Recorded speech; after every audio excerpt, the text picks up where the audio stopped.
Welcome to Travels Through Tea. We are headed back to Darjeeling today. Wait, you say, didn't we go to Darjeeling already? We did on the 12th day. But today's day 17 of the 24 days of tea. We're headed back there. As you may recall, I talked about the first flush. And on the 12th, the Darjeeling tea was from the first flush, or the first batch of teas that were harvested in early spring. The ones that have had all winter, the plants have sat, they've slowly developed the leaves over time. The second flush is the second cutting around the May-June time frame. These tea leaves have grown quicker from the first cutting to the second. Remember, they only take the first about 3 leaves off of the plant itself in order to create this. They're then fermented, rolled, and made into a strong black tea. They're much stronger because they've grown much more quickly. And this is why it's a daily Darjeeling. It's something that can be had every day. It's not that special first cut. It's still considered kind of a posh tea grown at that high altitude. Beautiful, beautiful tea. This is a truly dark black tea.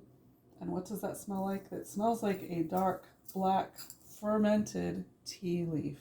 Exactly what you would think it's going to smell like. Again, particular to this region. That's what makes it Darjeeling. If it's a Darjeeling tea, it had to come from Darjeeling, India. You can see, oh, they even got a little bit of the stem on this one. It's got a very strong smell.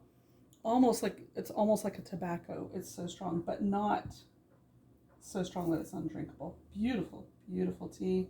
My mother's particular favorite tea, so this is a happy day for me. Special day. So let's see what this looks like. So remember, first flush, spring, April. Second flush, oh my goodness, almost forgot my strainer again. Got a nice big leaf in there. Oh, this one needs to steep a little bit longer. You can see that leaf is not unfurled. Bit of a hurry today. You can see the color actually start to deepen as I swirl it. So let's give it another minute and review. First flush, early spring. The leaves have had all year. The leaves almost still look green, even though the process is a black tea. But by the time we get to the second flush, the second cutting or the second gathering, midsummer, you get a much darker, deeper, stronger tea. There is a third flush. It's actually called the autumn flush. I'm going to look inside here. I don't know if you can see that. The leaves are starting to open, so I'm going to go ahead. It's an autumn flush. It doesn't happen as commonly. I do like how you get to see that little leaf, though, and how that color deepens as the leaf unfurls. That surface area is so important, and why loose leaf tea is preferred.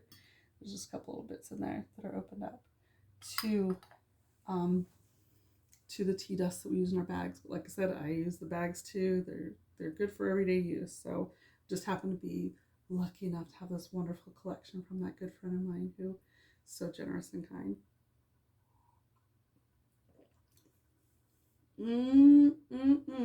Okay, that tastes like tea. What you think of with tea, it almost tastes like an oolong tea, but without quite the depth and a little bit of that bitterness. No bitterness here.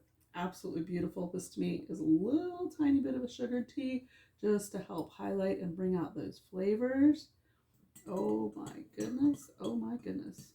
That is so good. I can see why this is my mom's favorite. This is the kind of tea where you sit down, you've got things going on in your head, and you just start to sit down and think, oh, I'm just going to have a cup of tea and rest for a minute. And you take a drink of that and everything goes right out your head and right into the tea. Oh, and into the moment where you are. That is an amazing tea. It doesn't calm you so much as it centers you, and it brings things into focus. Go out and get I can see why that's a daily Darjeeling. Second flush, absolutely wonderful for the daily Darjeeling.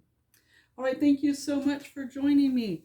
I will see you on day 18. Happy travels.